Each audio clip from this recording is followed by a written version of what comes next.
Hey everyone. Thank you for tuning in to Chanel's Reality. I'm Chanel and this is my reality. So, I wanted to come on here for just a few minutes and talk to you guys about um, Kenya Moore.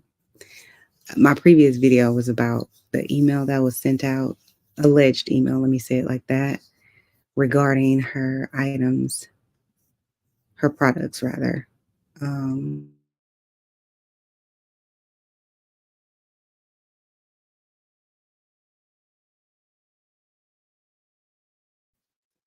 Just FYI, my lights just went out.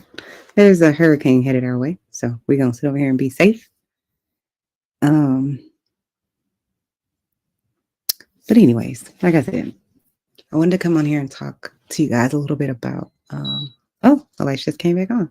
Let me plug up my computer before it dies. Definitely don't want my computer to die, even though I'm sure my husband has all kinds of power banks um,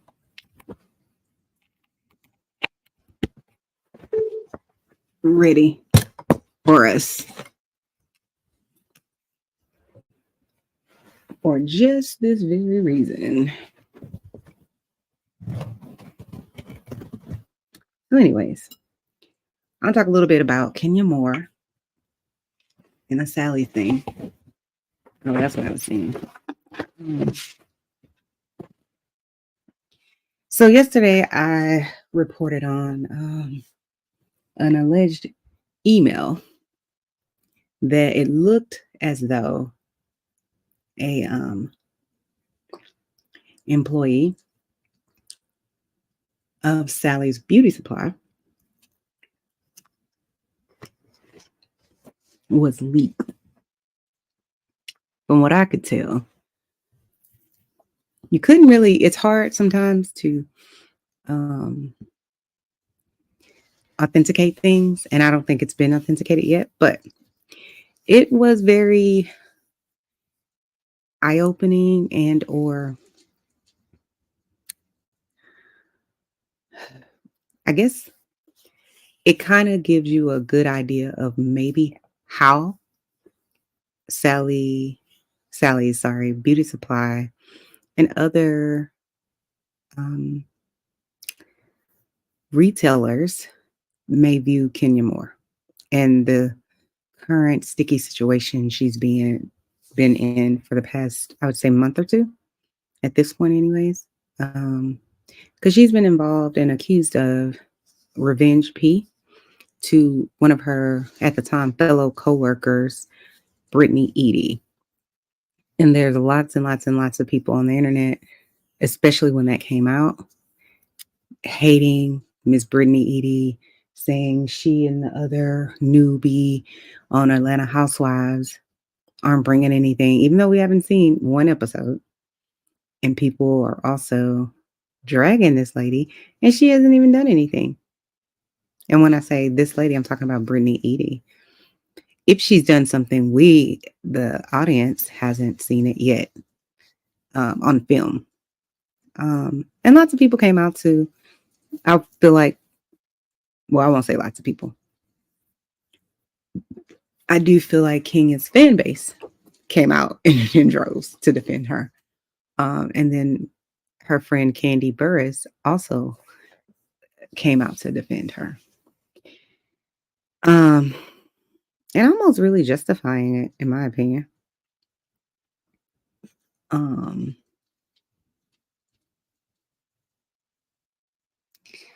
so Kenya definitely has from what I could see, large fan base of people who think she's too smart to have done something like this, or they just flat out don't believe it. A lot of people are disappointed. I would be one of those people. I'm not a huge fan of Kenya Moore, never really have been. Um, but that doesn't mean I can't be objective about her circumstances and her situation. So,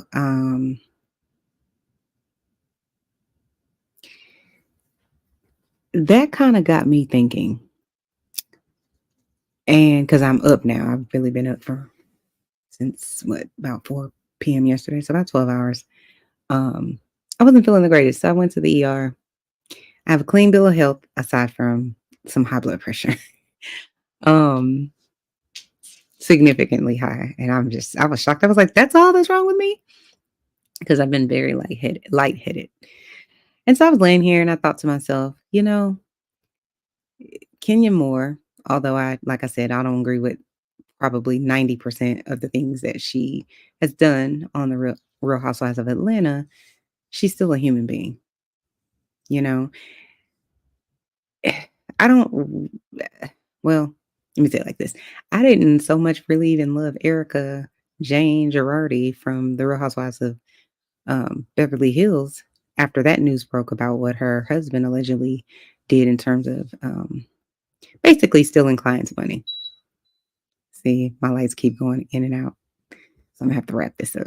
I wanted to come on here and well, the reason I made the jump to Erica Girardi is because Erica, at least previously and up to date, we don't know anything that Erica specifically did to warrant, you know, her husband. I mean, her getting dragged through the mud for the actions of her husband.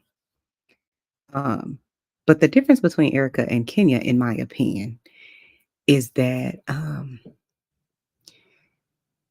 Erica didn't do anything that we know of at all, except have really, really poor regard, disgustingly poor regard for the victims of her husband, Tom Girardi. With Kenya, she came out and intentionally did something to try and damage or hurt this other woman or embarrass her, humiliate her in a manner, in a way that she maybe won't be able to recover from. I do think that has backfired. And now it's like, will Kenya be able to recover from this? Although, like I said, she's not my favorite. I never root for someone to have a horrible life or have some sort of really terrible life circumstance. And even with Erica, with all of, to me, her egregious statements about, oh, well, I don't give a F about anyone but me and this, that, and the third. Even with all of that, and even all of however many times I tweeted at Erica about her selfish, self-centered actions and words after she knows that her husband has been essentially allegedly stealing money from his clients and she was benefiting from it. But even with all of that, I every now and then would go on her Twitter or at her and say, keep your head up. I don't side with Erica on any of it, but as a therapist, I know that it's incredibly difficult to feel like you're humiliated and you're fighting for your life for something you didn't even do, allegedly. And to have millions of people hate you or send you hateful messages is very, very damaging to the soul. Unless possibly you're a sociopath or a narcissist, things like that. But so every now and then I would just be like, Erica, girl, this is what I need you to say. Or, I would just be like, I'd go in the comments and maybe just say, she's a human. And although she made some poor decisions in terms of her responses to the public regarding what her husband allegedly did, her responses were wrong. That being said, we don't have to pummel this lady every day incessantly. That is bullying behavior, right? And although, like I said five times during this video, Kenya's not my favorite, but she is a human being. She made a poor decision, allegedly. It's what, in my mind, seems to be a really, really bad choice, like the worst, the poorest of decisions. Because it wasn't as if someone hit her in the face and then she responded immediately. This was a targeted attack, in my opinion, of this Brittany Edie lady because of whatever the justification was in Kenya's mind and her team and whomever her producers were. They clearly didn't see anything wrong with it. until Miss Edie made it public. I believe she was the one that made it public. It could have been some blogger or something, but somebody made it public. And then Kenya, I think, probably believed in her Bravo team, whoever those people were. And I think she stepped in it and didn't realize what she was doing. I'm not saying she didn't realize that she was going to make a really poor decision in terms of trying to humiliate this lady.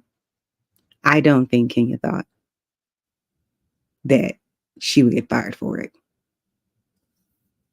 I thought, I think she thought this is par for the course, much like her co-star or ex-co-star, Candy Burris.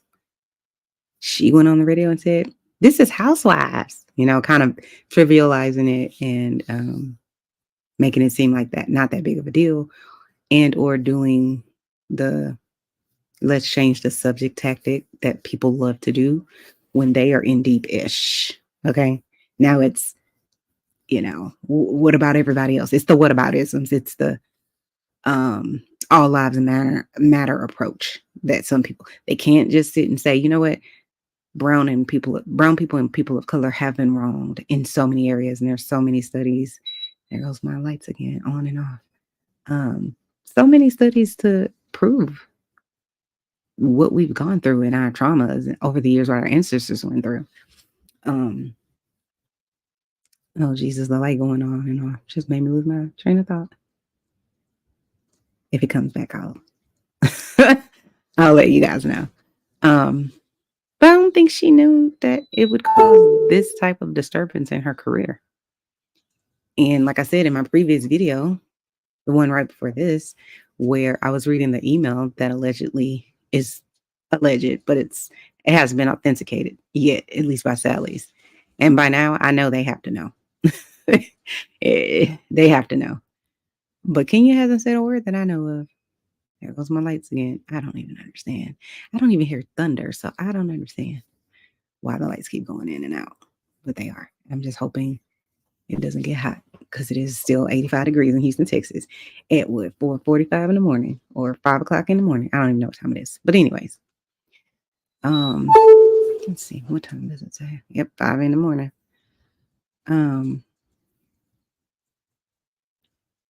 So now with that email that I read, that essentially, I'll do a little bit of a paraphrasing of it, but to me, what it sounded like was this was an internal email sent out to whomever, if the email is real.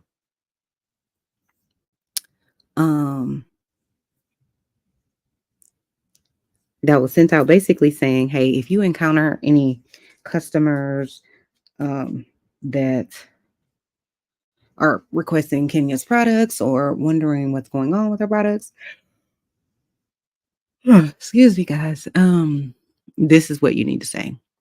And the first part of it basically was saying, Sally's, and like I said, I'm paraphrasing, doesn't agree with what happened with Kenya. Like, they're just like, we're getting off this part of the train. We're not dealing with the people in this part of the zoo anymore. So we're just going to, if any of our customers request it or we no longer have it, you can say, essentially, Sally doesn't agree with her previous behavior, and therefore we're discontinuing or have discontinued her Kenya Moore hair care products in our stores. And then if that doesn't satisfy the, what do you call it, customer, then you can say, listen, this has been going on for a while and we don't plan on selling it online and or in our stores, or we plan to discontinue it essentially by the end of 2024. I'm not reading it verbatim, but that's in a nutshell what they were saying. And of course, now it blew up on the internet. So the moment I woke up, I knew. I was like, let me go and check out Kempire. Let's see if he's talking about it yet. Let me go check out, I forget that one guy's name. Is it DJ Richie Sky or DJ Sky Richie? I don't know. Him and many, many others. So then I was like, I'm still not saying this is legitimized, but I knew when I woke up and all of the other content creators that work in this particular space of like reality TV, they were going to be on it. right? And then all the people who are just like want to go find the facts or be nosy or whatever, they're gonna want to go and investigate and find out so that they can verify it or that, they can be a source for someone. Um, but I haven't heard a peep from Kenya, Bravo, Sally's, and anyone else. So I say all that to say this. Remember what I was saying earlier about, she's still human. I, of all people, find myself laying here thinking, you know, she did make one of the poorest of decisions with regard to this, if any of it is actually true. We do know it was true that she was calling the lady a hoe and all that. So she clearly had a very specific intent to harm this lady's reputation, in my opinion. Um, and it just didn't play out right. And I was just, when I first heard it for weeks, I'm like, it's so beyond, what's the right word? Disgusting. Disgusting doesn't even just give it enough justification. Egregious. I'll use that word. Egregious. It's egregious what is being alleged. And, a lot of people who don't like Kenya or she's not their favorite, like me. Oh, excuse me. Um, began to say, I didn't use this term, but I heard lots of chatter of, oh, this is karma. And I want to be clear, karma just really represents balance. So it's good and bad.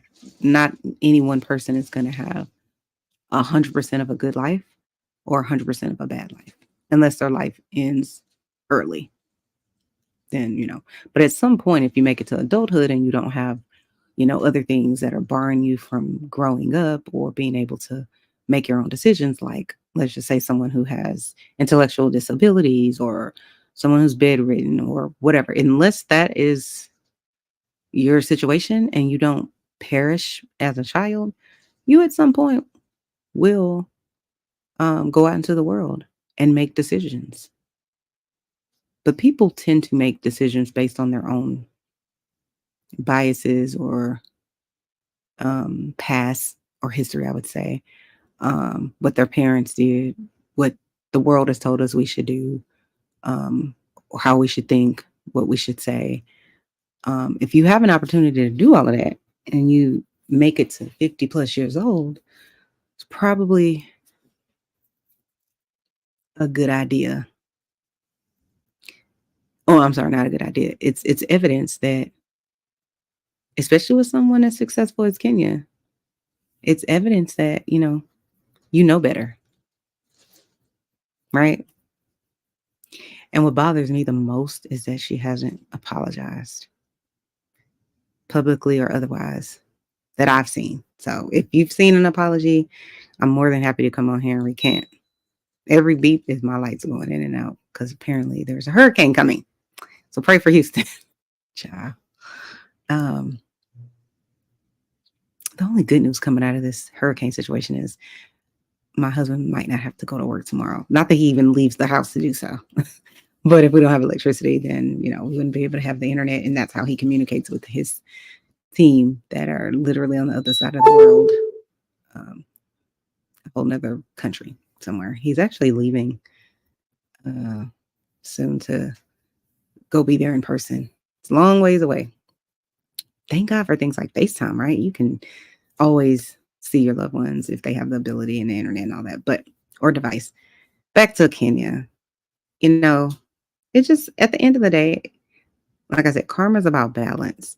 And I'm hopeful that she learns from this. I always tell people, look for the lesson. Whatever your decision was, even if it was a poor decision and you make it out, look for the lesson. And especially if you end up back in the same scenario, if you see something you should have learned from again, you didn't learn your lesson, in my opinion.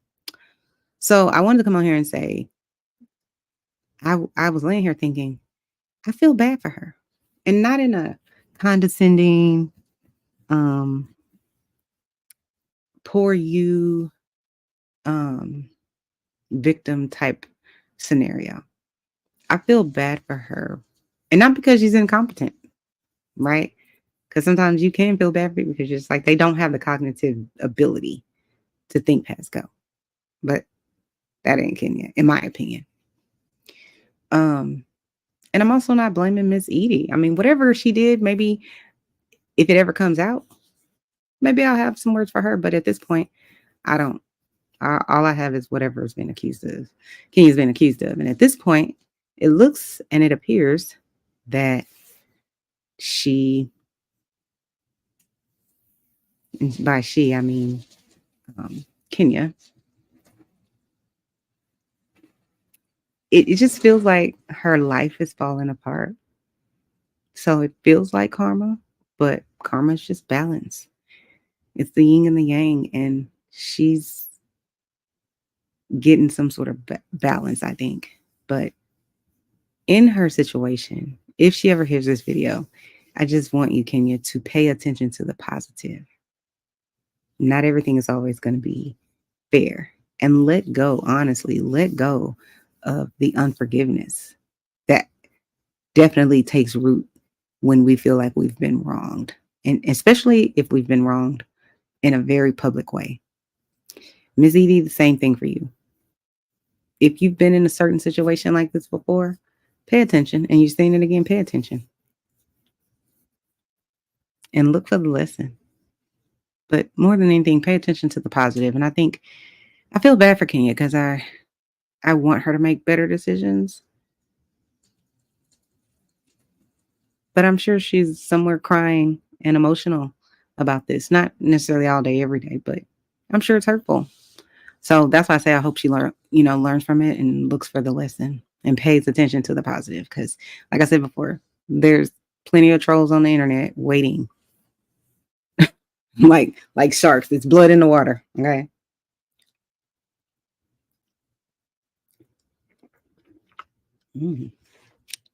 FYI, I'm eating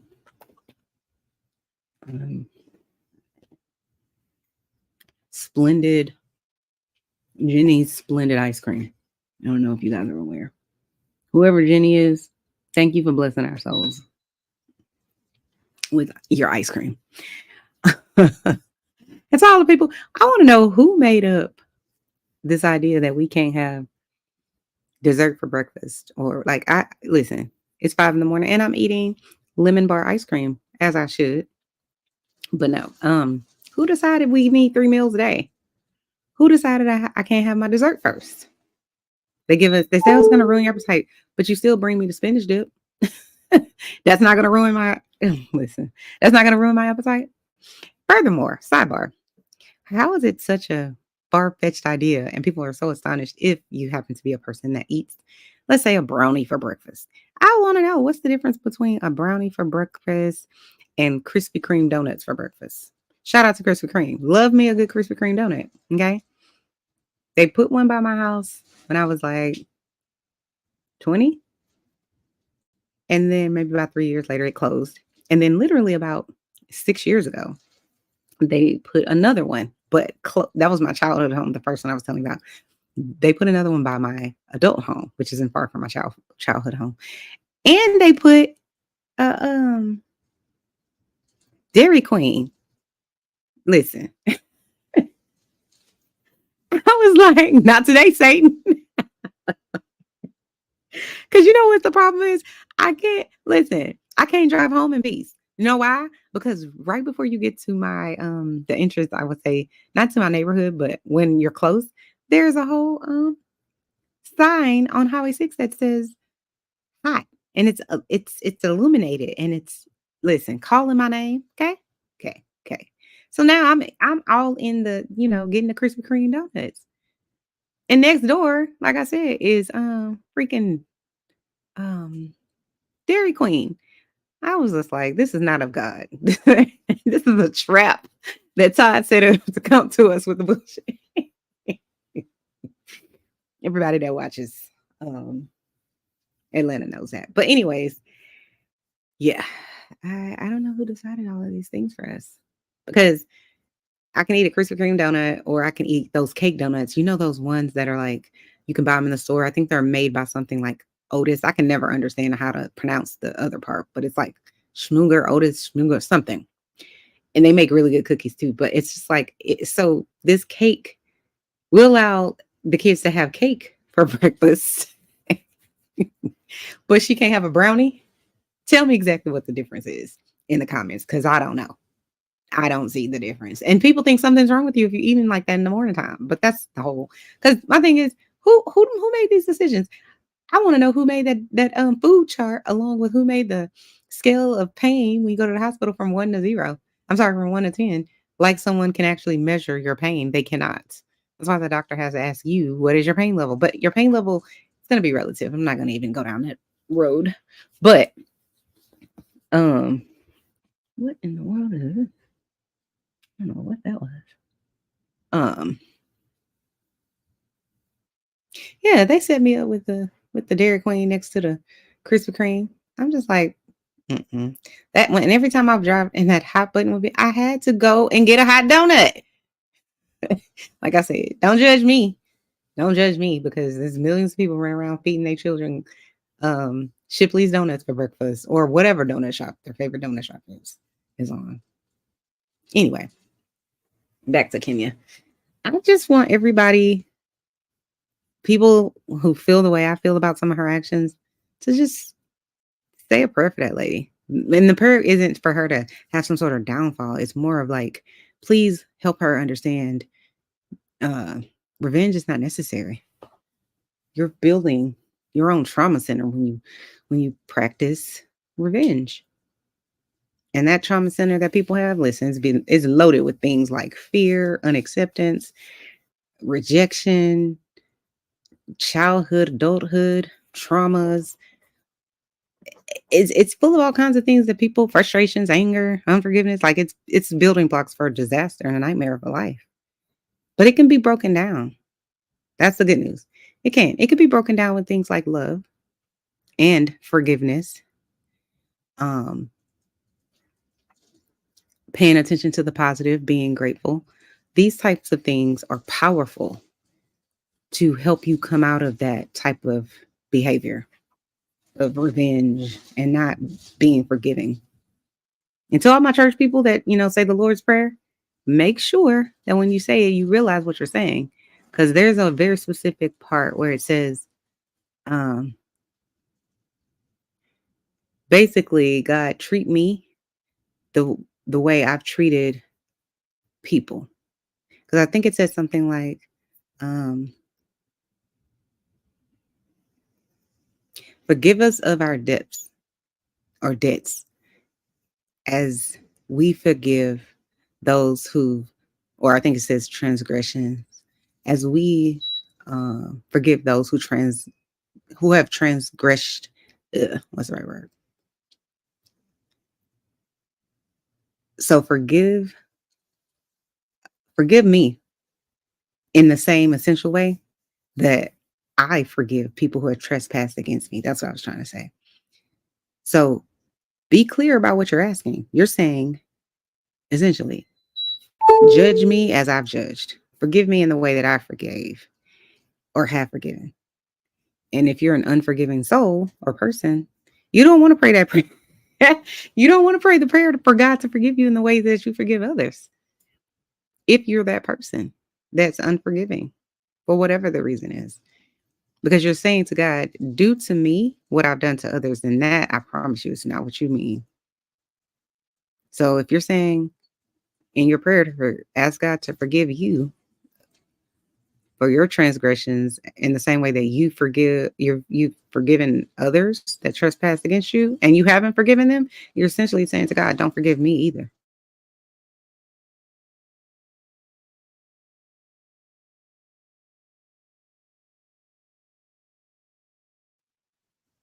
God to do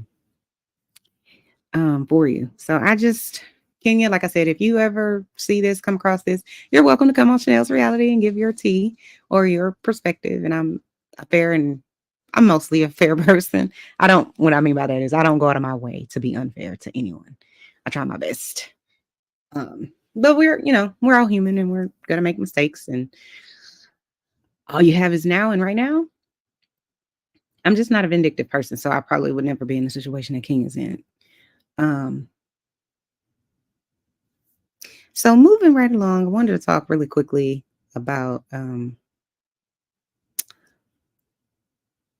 Claudia Jordan and the TGIF situation with Armand Wiggins, I think it's his name, and Al. I don't even know Al's last name, but Al, he was the other host of that show. And there's lots of chatter on the internet because their show was canceled or they got fired or whatever the case may be. And I don't know. It always seems, and I don't know Claudia or Al or this Mr. Wiggins person, but it just always seems like they want to blame Claudia for everything. It's almost like Claudia has some sort of built in, I feel like there's a built in hatred towards her. I don't get it. I don't. And I've interacted with her and I've never spoken to this lady, but I've interacted with her on like, you know, direct messages and stuff like that. Right. I just don't see what other people see. I just think, I'm just like, why is she to blame? And I hate to say it this way, but I do feel like it's because she's a woman. And for whatever reason, we are to blame. If there was a man sitting there, people would just be like, it is what it is. He made a boss move and now he has the show all to himself, or he was able to get this person fired or that person. Like, where's the evidence of that? But as women, we believe I'm just saying my experience. Seems like a lot of times we cannot wait to pounce on the alleged woman and say how unfair she was and how vindictive she was and how she was selfish and yada yada yada and she's so messy and this that and the third. They would never say that about a man. Oh, the show is gone because he's so messy. They wouldn't do it. We have people like Bill Cosby who done went to a whole prison because he was convicted of SAing people. And he's done all of that. And there's millions of people who just are going to ride or die for him or Kelly, Epstein, all of them, Weinstein. I'm like, how do you have all this smoke for this person over here? Just random Jane Doe. How dare she have something to say? How dare she not throw around her power and her weight? And she started this show and this, that, and the third. How dare she? But if it was a man and he got people, quote unquote, terminated or fired or let go, whatever it is, people would be like, there must be a justifiable reason for this. But with Claudia, it's automatic misogyny. Automatic. Oh, she's messy. Y'all ever heard somebody call a man messy? Truly? Not really. Because that's not what we expect in this society. That's also not what we're taught. We're just not taught that men are messy. We're taught that men have few words and they can compartmentalize everything. And women, we don't. I just think it's a falsehood because no one would question it if it was Al sitting in Claudia's seat. One of the biggest superstars on the planet is from my hometown, Houston, Texas. Her name's Beyonce. And I remember when the group lost the other team member, or no, when they broke up initially, the original Girls from Destiny's Child, and everybody seemed to be thinking they've placed all this blame on Beyonce, not knowing Beyonce, not having anything written in on the internet. But at that time, when that happened, the internet was we still had dial up, but there wasn't anything that could substantiate this woman supposedly getting her way. Of course, her dad is going to support her. Of course, he's going to put her first. It just is what it is. They don't have nothing to do with her. She's not doing it. Her dad is. So I never understood it, but lots of people were like blaming her relentlessly simply because she's the child of.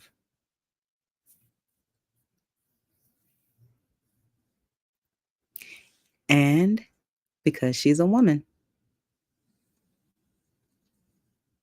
How many male groups have broken up and people aren't roasting the lead singer?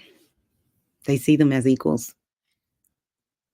But with women, we can't be. We need to be made sure that we can be manipulated into believing that it must be her. She's the problem. Now she's an entertainer in a whole business of entertainment, and she's the only possible selection that we could have as why they're no longer together.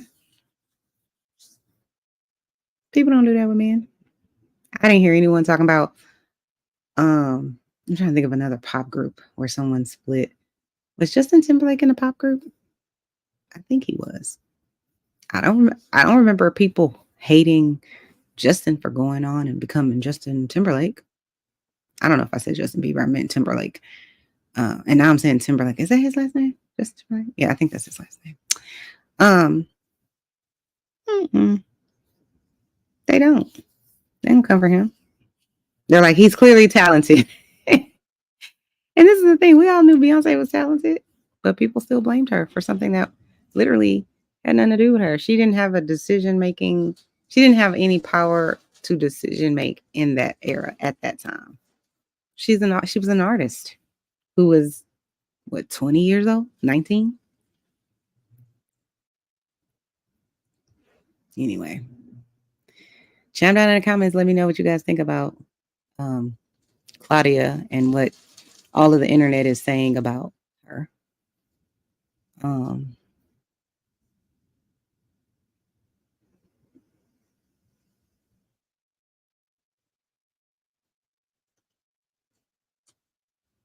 Last thing, I don't think there was anything else I wanted to talk about. I feel like there's one other outside of Claudia.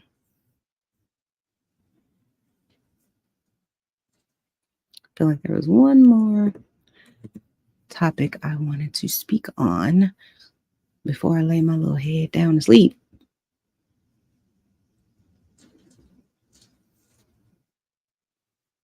Oh, Gayle King. Alrighty.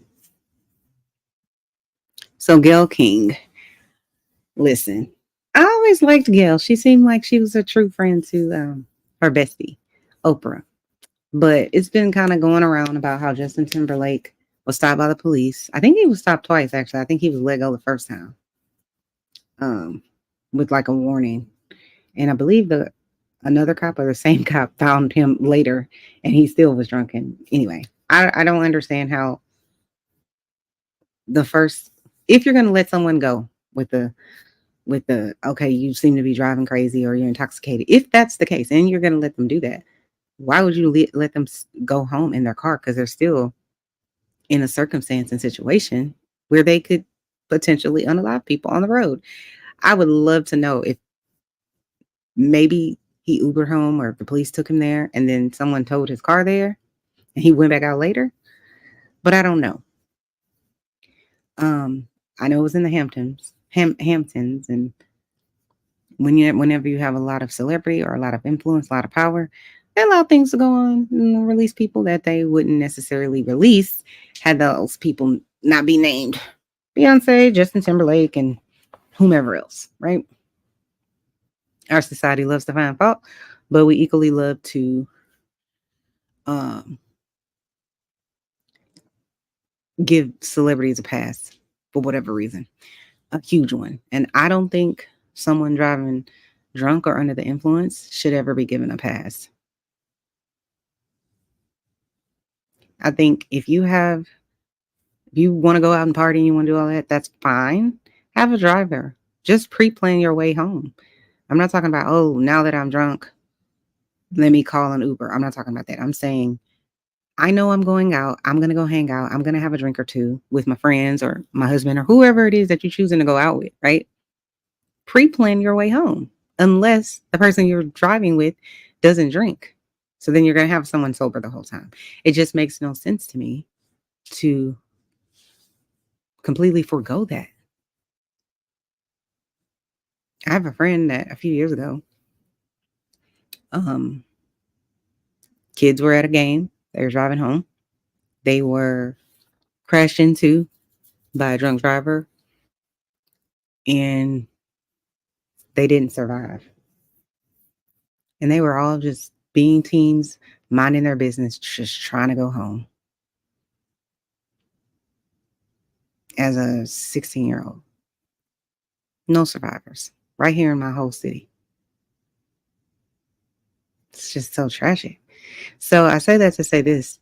I don't understand why Gayle King is like, well, yeah, he has a stellar record. He doesn't bother anyone. And I'm paraphrasing, but essentially making excuses for this man and his bad behavior. Why are you doing that, Gayle King? Come on, Chanel's reality and tell me why. Is that a song by Justin Timberlake? Tell me why I never wanna miss. Maybe I might have NSYNC because I think he was with NSYNC. I might have them mixed up with Backstreet Boys, but I don't know. Maybe I'm wrong.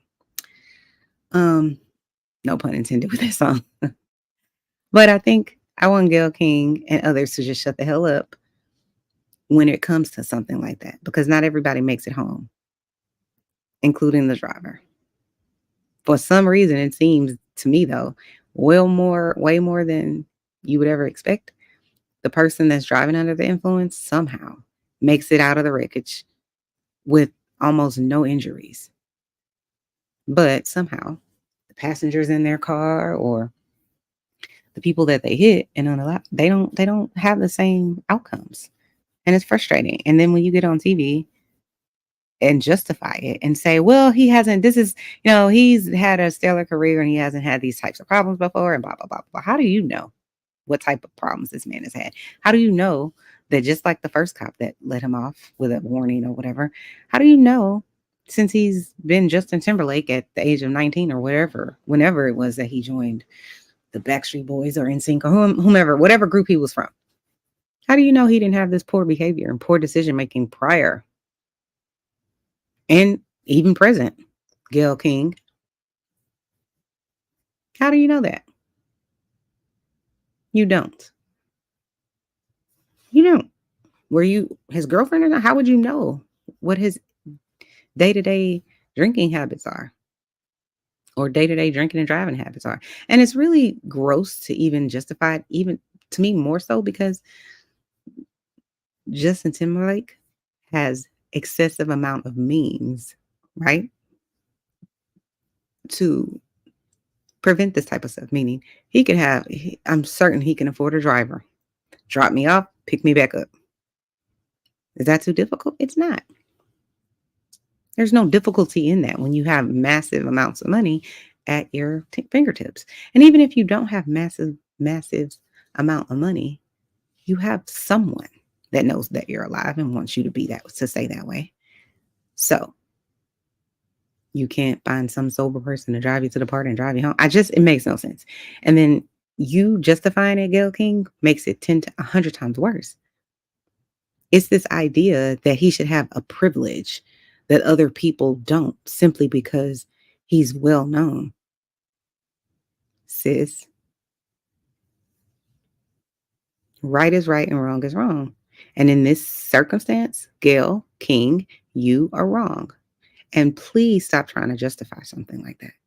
Because if he was driving his vehicle and unalived your whomever you love, I can promise you your objectiveness for what Mr. Timberlake did would be immediately evaporated.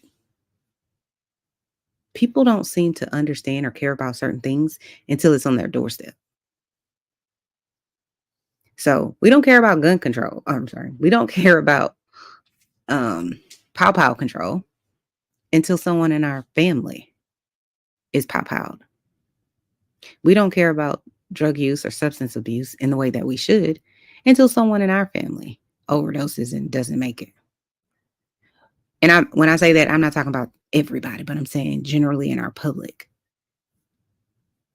People just don't care about the firearms until their child school gets pow powed at and someone didn't make it.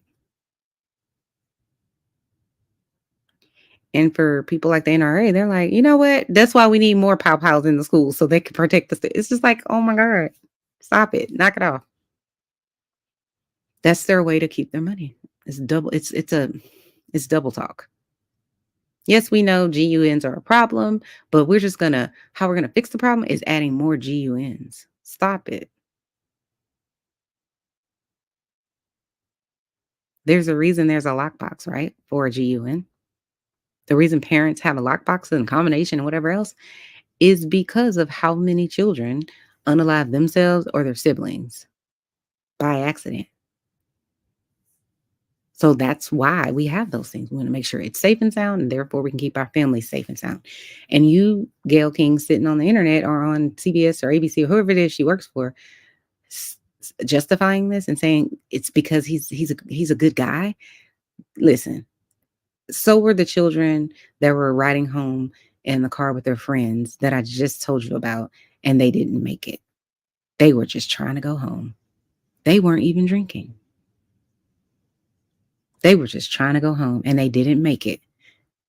Go and you know what, Gail, go and sit and talk to some of the families of people who their child didn't make it because of a drunk driver being let go. Meaning, I'm going to give you a warning.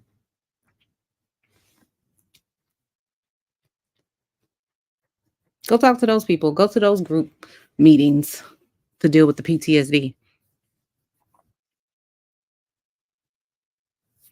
Just saying. Last thing I want to come on here and say is that I listened to this guy today, and so there was this verse he read out of the Bible. It's Proverbs 27:7, and it says, "To the hungry person, even bitter things taste sweet." That hit me like a ton of bricks. I was like, wait, wait, wait, hold on, pause. And he was right. If you're starving, something that isn't even good tastes good to you. It just is what it is.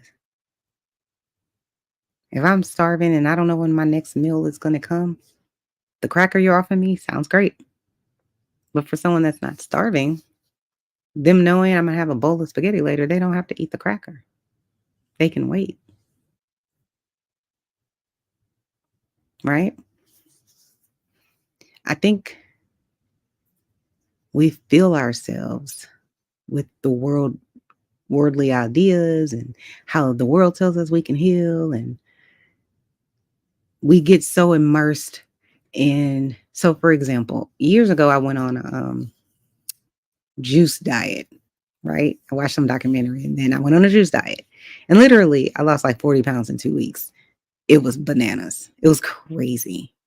um but just from juicing. Now that's also, you're not actually putting physical food in your body in the sense of um chunks of food, like a chicken sandwich and stuff like that, right? So you're going to lose a drastic amount of weight if you do that. You know, that being said, when I first tasted my green juice that I made, it was good. Um, the juice was good, but then I was making smoothies, and I was like, oh my God, this doesn't have any sugar. It's not sweet. It's not this, that, and the third. And then I realized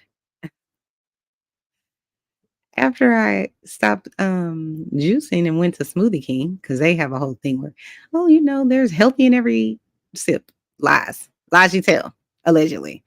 But it's like I got a large smoothie from Smoothie King, and it was so disgusting. And it was because of the year of me eating the things that I should eat. So my taste buds shifted drastically, right? So then you go back to the sugar that you grew up with. So if you know what it's supposed to taste like, meaning when I first started juicing, I realized this is what juice should taste like. And then when I wasn't juicing and I went out somewhere else, it was like, oh, this is not okay. What the hell are they putting in this juice? It don't taste like, it doesn't taste good, really. So that's what I'm saying about something being sour. But you're so caught up in all of the sour stuff in life, right? Like the entertainment industry, um, all kinds of different things, social media.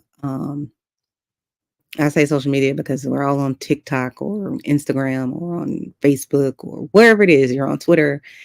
And it's constantly feeding us things that are not healthy for us. They sour us from the inside out, right? And after you have something that's so negative and sour in life, even the bitterness, even the bitter taste and sour taste of it doesn't even change it. It doesn't move the needle because the sour stuff at this point tastes sweet because that's what you're used to. So if I'm used to drinking this syrupy Jamba Juice, not Jamba Juice, Smoothie King juice or smoothie or whatever, what it should like tastes sour to me. If I go back to the Smoothie Kings of the world and constantly eating sugar all the time, the Smoothie King dessert or drink is going to taste perfectly fine. Right? It is. It's going to be on par with your taste buds. And when you keep continuously eating bitter things, you're putting in your body, those bitter things no longer taste bitter. They're sweet. And the other way around. When you start eating right and spiritually feeding your soul properly, you're going to have some opposition, even by your own body. Your body like, I want those Twinkies. No, I need enchiladas. Okay. I know I need Chick-fil-A. I need it. Right. You don't even realize it's sour. Your body will it will restart itself in a healthy way. You just got to give it healthy things. And I'm talking about not only your physical body, but your soul, your thoughts, your words, your actions, all of it, every single piece of it, essentially will start off feeling very sour until you get the sweet goodness of God going on. Then you have the positive self talk. Then you can see forgiveness for people that have harmed you or hurt you deeply, including yourself. Not raising your kids right, intentionally trying to, get people fired or whatever it is we've done, all of us have done to someone else. You no longer want the sour, you want the sweet because the sweet feeds your soul and not your human body. I'm no preacher, pastor, none of that. Just a person who believes that we should love each other. We should have empathy. We should not cause our friends, families, loved ones to stumble. We should face God, ask for forgiveness, and work hard at, imitating Jesus, doing what's right. You'll see it come back to you. Might not come back instantly, but it's on its way. So that's what I'm gonna leave you guys with. Hopefully you guys have a wonderful, I think, is it Monday morning? I feel like it could be Monday today. Yeah. Have a wonderful Monday. And I will talk to you guys next time. Hit the like button on your way out. I would love it if you would subscribe. That would be awesome too. I'm over here just trying to build my YouTube channel. My birthday is coming up next month, so I'm trying to get to 1,000 subscribers. So if you guys could subscribe, like, share, and comment below, that would be greatly, greatly, greatly, greatly, greatly appreciated. Because just hitting the like button says to YouTube, I matter, and they should pay attention. And it also helps send other people who like similar content to my channel. So it's a free and easy way to support me if you want to support Chanel's reality. But until next time, you guys be safe, especially if you're in Houston with me. Bunker down, get you some backup batteries and a generator if they're still available. And love on your family, especially if this is going to be a day or two situation. Take that opportunity to love on your family, talk about Christ, talk about what it means, what salvation means, and what kindness means, and empathy, and just have a love fest with your friends and family and loved ones. Until next time, like I said, guys, follow me on Instagram At Chanel's Reality. It's at Chanel's underscore reality on Twitter, at Chanel's Reality as well. I'm on TikTok, so you can follow me there. So just follow me on all my different platforms and comment and like, and it would help me, and I would be so grateful for it. Have a good rest of your Monday. Bye.